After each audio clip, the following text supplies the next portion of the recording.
शांति। आज है 23 जुलाई 2024 की साकार मुरली। ओम शांति। बाप दादा। मीठे बच्चे, तुम्हें टाइम पर अपने घर वापस जाना है, इसीलिए याद की रफ्तार को बढ़ाओ। इस दुख धाम को भूल शांति धाम सुख धाम को याद करो। प्रश्न है, कौन सा एक वे राज तुम मनुष्यों को सुनाओ तो उनकी बुद्धि में हलचल मच जाएगी। उन्हें राज सुनाओ कि आत्मा इतनी छोटी बिंदी है, उसमें कभी फॉरएवर पार्ट भरा हुआ है, जो पार्ट बजाती रहती है, कभी थकती नहीं। मोक्ष किसी को नहीं मिल सकता। मनुष्य बहुत दुख देखकर कहते हैं कि मोक्ष मिल जाए तो अच्छा, लेकिन अविनाशी आत्मा पार्ट बजाए बगैर रह नहीं सकती। इस बात को सुनकर उनके अंदर हलचल होती है। ओम शांति। मीठे मीठे रूहानी बच्चों को बाप समझाते हैं कि बरोबर इस दुनिया में गरीबों को कितना दुख है। अभी ये फ्लड्स आदि होती हैं तो गरीबों को दुख होता है, उनके सामान आदि का क्या हल हो जाता है। दुख है अपार। साहूकारों को सुख है, परंतु वो भी अल्पकाल का। साहूकार भी बीमार पड़ते हैं, उनकी भी मृत्यु होती है। फलाना मरा तो आज प्रेसिडेंट है, कल गद्दी छोड़नी पड़ती है। तो बाबा ने कहा, दुखों की लिस्ट निकालो, किस किस प्रकार के दुख हैं इस दुखधाम में। सब कुछ जानते हो, मानोगे कि बरोबर कितने बड़े बड़े मकान, एरोप्लेन हैं, लेकिन कलयुग जो है उसके बाद सतयुग आना ही है। घोर अंधियारे में अब उनको नज़दीक ले आना है। ड्रामा कोई 5 लाख का वर्ष का थोड़ी होगा। तुम समझ गए हो कि जो कुछ होता है वो बार बार रिपीट होता है हर 5000 वर्ष। तो बाप समझाते हैं, मौत सामने है। वही गीता का एपिसोड है। ज़रूर संगम युग पर ही सतयुग की स्थापना होगी, क्योंकि मैं तुम्हें राजाओं का राजा बनाता हूँ। अब जाते हैं सुखधाम। बाप को ले जाना पड़े, इसके लिए युक्तियाँ बतलाते रहते हैं। ऐसे नहीं कि जल्दी जल्दी जाकर पहुँचेंगे। जल्दी जल्दी करना अपने हाथ में नहीं है, ये ड्रामा है। ड्रामा, सारी महिमा ही ड्रामा की है। कितने भी जीव जंतु आदि दुख देने वाले हों, परंतु सतयुग में होते नहीं। तो पिछाड़ी में सारा नटशेल ज्ञान बुद्धि में आ जाता है। भारत ही दुखी है और भारत ही सुख पाता है। बीमारियां आदि भी भारत में अभी अधिक हैं।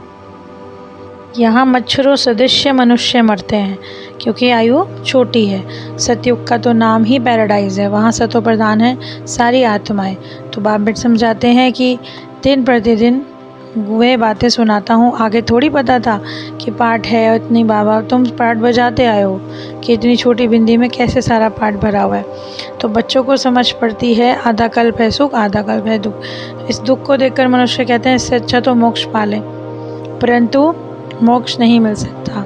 जैसे झाड़ का मॉडल दिखाया गया है, बुद्धि में सारी नॉलेज आ जाती है तो फलाने फलाने अपने समय पर आते हैं, वो भी पाठ बजाने। ये कितना बड़ा ह्यूज ड्रामा है, दिव्य दृष्टि से देखी जाती है। गणेश, हनुमान, ये सब भक्ति मार्ग के हैं, परंतु मनुष्य की भावना बैठी है तो छोड़ नहीं सकते। तो बच्चों को पुरुषार्थ करना है। कल पहले मिसल जैसे पढ़ना है। तुम जानते हो पुनर्जन्म हर एक को लेना है, कैसे सीढ़ी उतरे। ऐसे ही म्यूज़ियम बनाकर पहले भी सिखाया होगा और पुरुषार्थ करते रहे हैं और करते रहेंगे। ड्रामा में नूंद है। गली गली में स्कूल होगा, उनको पुकारते हो रहम करो। बाप कहते हैं मांगने से कुछ नहीं होता, मैंने रास्ता बताया है। मैं आता ही हूँ रास्ता बताने, क्योंकि सारा झाड़ तुम्हारी बुद्धि में है। तो कितनी मेहनत करते हैं, बाकी तो बहुत थोड़ा टाइम है। ये तो चित्र आदि ना रखो, सिर्फ बाहर लिख दो। चित्र है तो बैच ही बस है, पिछाड़ी में बस ये बैच ही तुम्हारे काम आएगा। इशारे की बात है। मालूम पड़ जाएगा कि बेहद का बाप स्वर्ग रचेंगे तो ज़रूर बाप को याद करेंगे। कोई उपाय नहीं है। स्वर्ग है पावन दुनिया, और पावन दुनिया में चलने के लिए पावन ज़रूर बनना है। नरक में गोते खाएं कैसे, इसलिए कहते हैं मन मना भव और अंतमति सो गति होगी। स्वर्ग में जाने वाले विकार में थोड़ी होते हैं, भक्त लोग इतना विकार में नहीं जाते। गृहस्थियों को कहते हैं मास मास में, ब्रह्मचारियों को ऐसे नहीं कहते। तुम्हारे पास माया बहुत कशिश करती है तो पवित्र बनने का पुरुषार्थ कराता है समय। वहाँ रावण राज्य ही नहीं है। तो ये भी याद रखना है कि घर घर में पाठशाला बनाकर घर वालों को सुधारना है, क्योंकि बड़े आदमियों को भी सत्संग में जाने से अच्छा लगेगा। तो गृहस्थी में कितने कई बार दुखी होते हैं, परंतु अपरंपार सुख है सतयुग में। ऐसी 25-30 मुख्य बातें निकालो। तो बेहद के बाप से वर्षा पाने के लिए पुरुषार्थ करना ही चाहिए। देहधारी तो सभी स्टूडेंट हैं। अब उस तरफ विनाश हो जाएगा एटॉमिक बम से, इसीलिए बाकी जो बम फेंकने से दुनिया ख़त्म हो जाए, रक्त की नदियाँ बहती हैं, तो ये कोई नई बात नहीं है। भारत खंड जो है विनाश नहीं होता, सब मर जाए, प्रलय हो जाए, ऐसा नहीं होता। बुद्धि में आता नहीं। कितनी सज़ाएँ होती हैं। फिर वो खड़े हो नहीं सकते। इसीलिए कहते हैं तुम बच्चे जो शांति स्थापन करने वाले हो, यदि तुम्हारे में अशांति हुई तो पद भ्रष्ट हो गया। किसी को दुख देने की तुम्हें दरकार नहीं, सारी दुनिया में इसमें नॉलेज है। तो दुनिया में जितने प्रकार के दुख हैं ढेर हैं, तुम समझाओगे तो समझेंगे। तो ये अपार दुख तो सिवाय बाप के दूर कर नहीं सकता, बाकी तो अनसुना कर देते हैं। इसीलिए बच्चों को अशांति नहीं फैलानी चाहिए। अच्छा, मीठे मीठे सिकले दो बाप दादा प्रति बच्चों का याद प्यार। रूहानी बच्चों की रूहानी बाप को नमस्ते। शुक्रिया बाबा।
अवतारणा के लिए मुख्य सार है, जैसे पढ़ाने वाला टीचर विदेही है, उसे देह का बान नहीं ऐसा बनना है। शरीर का बान छोड़ते जाना है, क्रिमिनलाइज बदलकर सिविलाइज्ड बनानी है। अपनी बुद्धि को विशाल बनाना है। सज़ाओं से छूटने के लिए बाप और पढ़ाई का रिगार्ड रखना है, कभी भी दुख नहीं देना। आज का वरदान, ब्राह्मण जीवन की नेचुरल नेचर द्वारा पत्थर को भी पानी बनाने वाले मास्टर प्रेम के सागर भव। जैसे दुनिया कहती है कि प्यार से पत्थर को भी पानी कर सकते हैं, तो ब्राह्मणों की नेचुरल नेचर मास्टर प्रेम के सागर हैं। ऐसे ही ब्राह्मणों के पास आत्मिक प्यार और परमात्मा प्यार की शक्ति है, जिससे भिन्न भिन्न नेचर को परिवर्तन कर सकते हो। जैसे प्यार के सागर परमपिता ने आपको अपना प्यार से बना लिया, ऐसे ही आप मास्टर प्यार के सागर बनकर विश्व की आत्मा को निस्वार्थ आत्मिक प्यार दो, तो उनकी नेचर परिवर्तन हो जाएगी।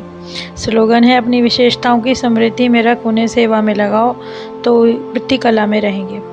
अपनी विशेषताओं को याद रखकर उन्हें सेवा में यूज़ करना है, तभी उड़ती कला का अनुभव होंगे। तो आज की मूल्य अनुसार जीवन जीने की कला में बाबा ने बताया कि इस पाठ को हम नहीं छोड़ सकते कि मोक्ष मिल जाए। तो हम ये सोचते हैं कि भाई हम इस दुखधाम में हैं तो मोक्ष को पालेंगे, लेकिन हर आत्मा का पाठ है। जैसे सुखधाम आता है, उसके बाद फिर धीरे धीरे कलाएं कम होती जाती हैं। इसी तरह ये ड्रामा हूबहू रिपीट होता है। तो इसीलिए बाबा ने बताया इसमें टाइम लगता है, लेकिन यदि पुरुषार्थ करते हैं तो पढ़ाने वाले टीचर का रिगार्ड रखकर यदि हम आत्मिक प्यार द्वारा परमपिता के सागर प्रेम के सागर से शिक्षा लेते हुए औरों का भी भला करते हैं, तो हम ऊंच पद पा सकते हैं। तो आज की इतनी सुंदर और ज्ञान से परिपूर्ण मुरली के लिए बाबा का पद्म पदम शुक्रिया। ओम शांति।